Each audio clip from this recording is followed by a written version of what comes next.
So what we're going to talk about now is NAPLs, and then we're also going to talk about detection of these compounds for the next couple days. And then we'll get into migration of them. So first of all, the word NAPL, it stands for non-aqueous phase liquid. You can see that up here, non-aqueous phase liquid. It was first coined in 1981 during a study of hazardous landfill waste in Niagara Falls. And they noticed that there was non-aqueous phase liquids inside of the landfill and in the areas. And so they came up with this term NAPL, so it's referred to. But with NAPLs, there are two different types of NAPLs. So there is dense non-aqueous and then light non-aqueous phase liquid.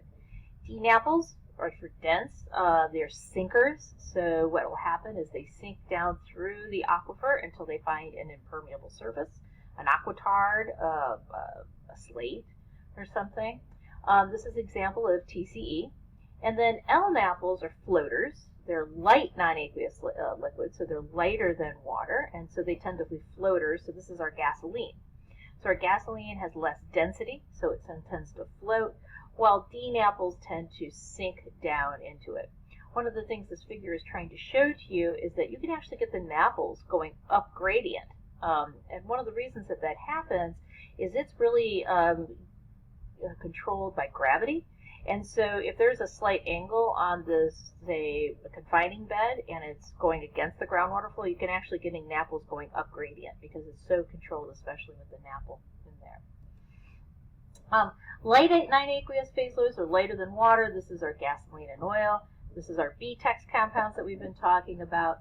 Generally, gasoline contains about, of the BTEX compounds, most of it is the xylenes. Remember, it's S's at the end, xylenes, because it's a mixture of them. And then it's equal amounts of almost of, ethylbenzene and benzene, and then toluene's about 25% of it.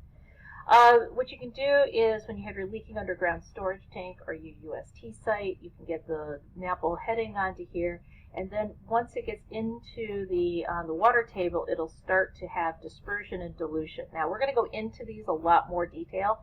We're actually going to go into equations on dispersion and dissolution. And a lot of homework assignments associated with that so that you can actually quantify how much is actually happening besides just saying it does happen. So that's part of where we're going to be going with this class. And inside of here, you can get the gasoline being trapped inside of these small pores in here, and then it slowly diffuses out of this area.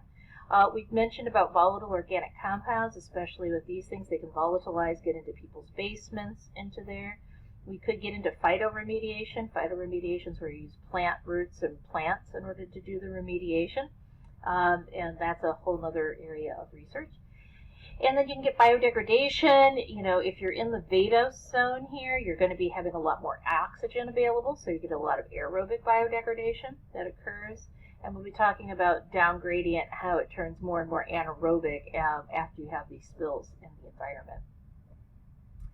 You all know how they're formed. I'm just going to skip over these slides. You guys know how to look for them. You guys know the difference between heavy and mature oils. We can get methane gases forming here. Again, this could be caused by microorganisms. These are the methanogens I've mentioned before. Landfills. WWTP stands for wastewater treatment plants. You can also get non. One of the big things when we look at crude oil is that half of it is used for transportation. And we can get sour, and we can also get sweet crude. And that depends on the amount of sulfur in there. But you can get a lot of salts coming in with gasolines, other components, metals, heavy metals that are in there. And so you can get a lot of other components, especially with gasoline. So when we talk about fossil fuels and we talk about it, we're really talking about a complex mixture of all of these fuels. And when we look at them, this is what the breakdown of our hydrocarbons are in our fuels. So hydrocarbons, mostly alkanes, cycloalkanes, and aromatic carbons are creating our crude oil into there. And so we can get a different percentage of if they are aliphatic. Remember what that means? If you don't, review. Aromatics and the naphthalenes inside of your hydrocarbon base. And then you can also get non-hydrocarbon-based materials that come into there, such as metallics. You can get different rings that contain oxygen, nitrogen, and a lot of sulfur in there.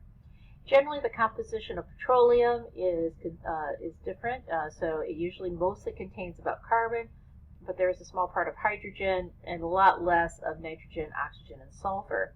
And the sulfur component here is what makes it for sweet versus crude oil.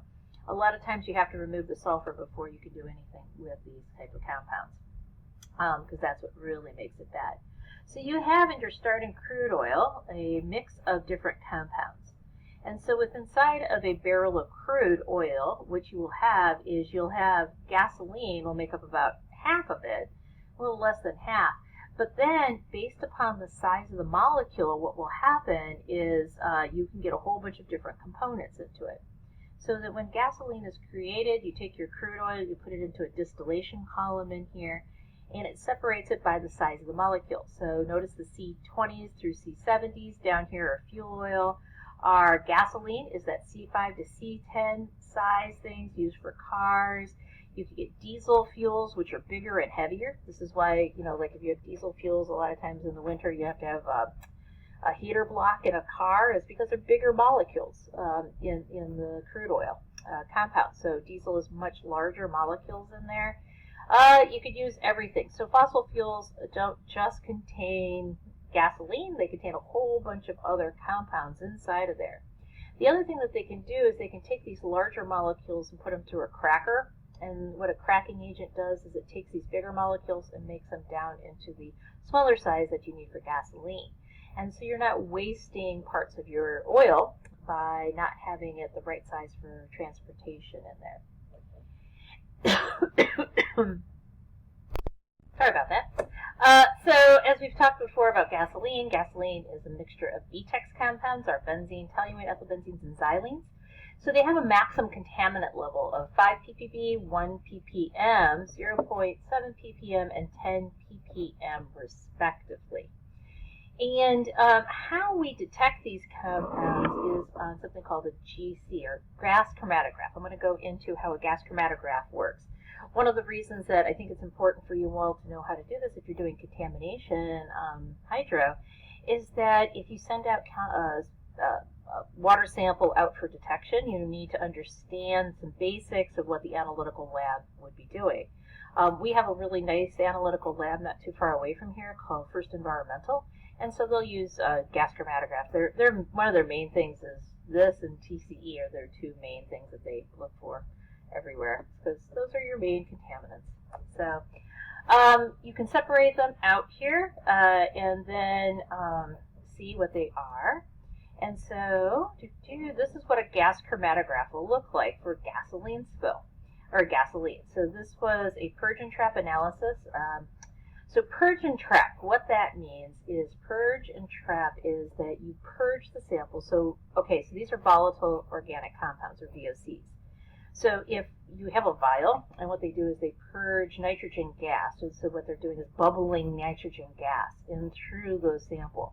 Well, that'll cause it to volatilize, and then what they do is they take the gases as it's bubbling through, and they trap the gas onto a solid phase that absorbs onto the organics. So what it does is you're taking it from a liquid phase into a gas phase, and then that gas phase is being then trapped onto another solid phase. So it's kind of like, it's a special type of compound that the organic molecules stick to. So remember we talked about absorption a lot lately, so this is where it absorbs onto it.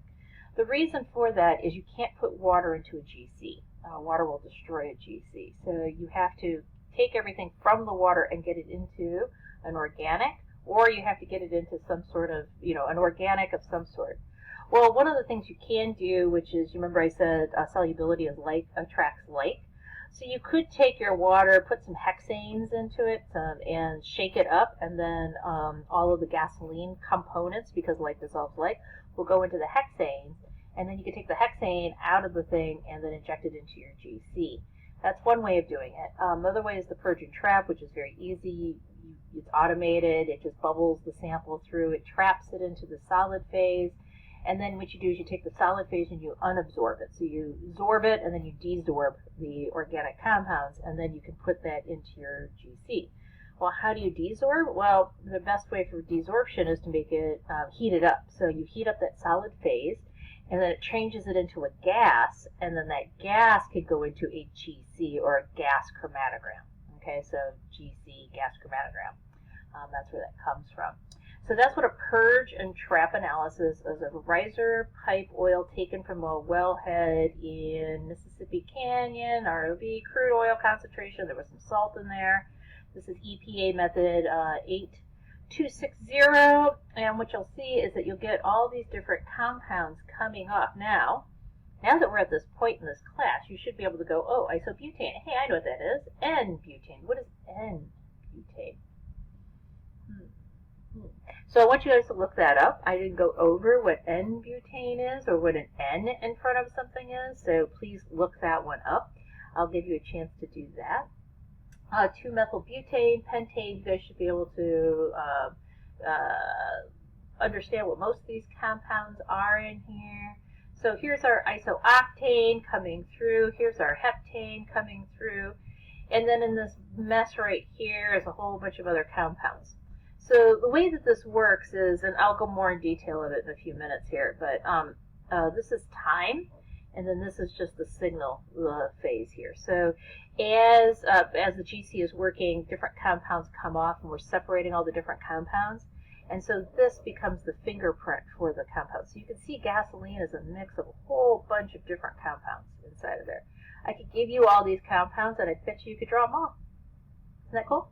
Okay.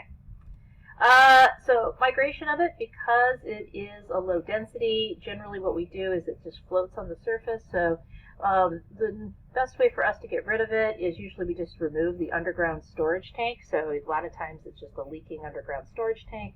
We remove it, we dig up the soil, we burn the soil. You can landfill it. Generally with gasoline, they put it to an incinerator because it's got all this nice fuel into it. And so since it's got fuel, it'll burn. So they'll burn the soil, they'll remove it, and then what's left behind, what they'll do is, when you have your spill site and stuff like that, what will happen is because these are so easily biodegraded, as what we just talked about, as they migrate and move away from the contaminated site, they use up all the oxygen available, and you'll see this very, almost prescriptive. It happens at all the sites, where you're going to see this zone of really super reducing environment close to the wells and very aerobic near the end of it. And so what you'll see here is you'll get your methanogens here, where you're going your CO2 to methane, and out at the edge here you're getting your aerobic respiration. So a lot of times the plume will grow to a certain size out in the environment, and then because these are so easily biodegraded with under aerobic conditions, as we just talked about in the introduction today, this right here, what will happen is as the gasoline is dissolving, it's not being biodegraded here because it's used up all the oxygen. It reaches this point here and it gets biodegraded. And so you'll see what's called plume stabilization. And so plumes will actually stop migrating. They'll get to a certain size, and then it'll eventually shrink back in size.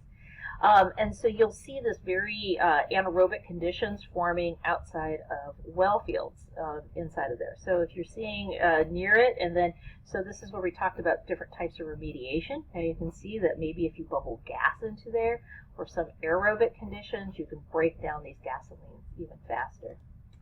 And I was just going to talk a little bit about this. This is old studies. These were done back in, long time ago, back in '87.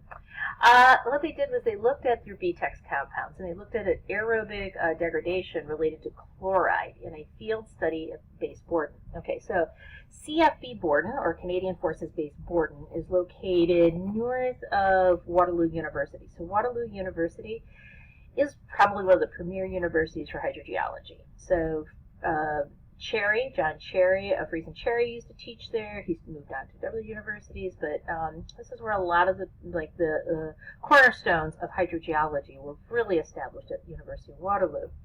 Well, what they wanted to do is have a field site where they could do pollution testing and test out these these basic theories out. So the Canadian government had a military base in which they had dumped for years on top of an outwash sand. So it's just this nice, beautiful sand. They had put a landfill in there, and it had contaminated the groundwater. Well, because a lot of it was Dean apples, it was going deep. They had down gradient from it. They had an area. Let me see, I think the next slide, the one that's up here. There was the plume was way down here. So here it says landfill leachate was coming down below. they had this clean sand above the leachate, and the military said, you want to dump stuff up here, it's already polluted below that, and if it gets into this, we're already treating it. So go ahead, do experiments up in here. And it was sand, so it had a very high hydraulic conductivity, so things would flow relatively fine. They could put as many wells into it as they want out there, and so that's what they did. And so CFB Borden becomes a place where there's a lot of great experiments coming out, out of that research. So if you look up CFB Borden, you can see a lot of things about that. So they were able to do what we can't do. Now, we have a well field, which we're going to be going to over at Killbuck, which is on 64 and I-39. We're putting salt in, but we're not putting in any other contaminants because, we don't want to dump gasoline, okay? So it's a rare site that we can actually do these really outdoor, in situ means in place, in situ experiments. So this is one of the few that they could actually do that. Well, why do they inject chloride? Chloride into there is what's called a conservative tracer, meaning it moves with the water. So it moves by advection. And it has dispersion and dissolution, which we'll talk about more and what those principles are coming up here. But chloride moves with water. So what happened here was they had an injection well here. So this is your y-coordinate and your x-coordinate. And they injected here, and then they watched with time as the plume moved. So there was some wells here, and that's why there's this artificial circles and stuff. It wasn't. Yeah, they did a bunch of plumes. But it moves kind of in a circular formation. After so many days, it would diffuse out from these, and so it would move down gradient. So what had happened is they injected here. By the end of the experiment, it had moved 15 meters. Here's the chloride plume that was in here. Well, when they compared that same plume to benzene and toluene, so this is after 3 days. This right here is after 53 days, and this is after 108 days was right here. Benzene is completely gone. There's almost no toluene. Yeah, and so what happened was they injected 1,800 liters. I wonder how many gallons that is. Hold on. Approximately 500 gallons they injected with 2.3 milligrams of benzene, 1.75 milligrams per liter of toluene, blah, blah, blah, blah, blah, and 1,288 milligrams per liter of chloride into it. And the samples were taken for 434 days, and they just watched the migration of it. And you can see that the biodegradation of these compounds was just degraded, that the plume really didn't move too far away from the initial injection site. And then the other thing that they did was they could take a whole bunch of, so here's your injection well, they took a whole bunch of samples, they had samplers that could go deeper down, and so they could actually map it out. Instead of just having it at one depth, they had these multi-level samplers, so that's what these are called here, multi-level samplers. They had these into there, and then they would take samples at all these different locations in there, and so they could actually show what it looked like in map view and in a horizontal cut here. And you could see how it migrated, and it would change. It didn't just flow as one solid plume. It would go in these different layers. Well, even though it looked like a perfectly clean sand and all homogeneous, little bits of variations in hydraulic conductivity, slightly more clay in some areas, not less, and stuff like that, actually showed that the migration wasn't just a perfect plume like we show inside of our systems in there. And then basically the mass of toluene, xylene, and biodegraded chloride. So chloride remained basically the same throughout the entire experiment. Benzene, significant loss of all the hydrocarbons. Only benzene was detected after 200 days. Everything was gone by 400 days. So within a half a year, almost all the benzene, all the toluene, all the xylenes were gone because they get biodegraded so quickly in the environment.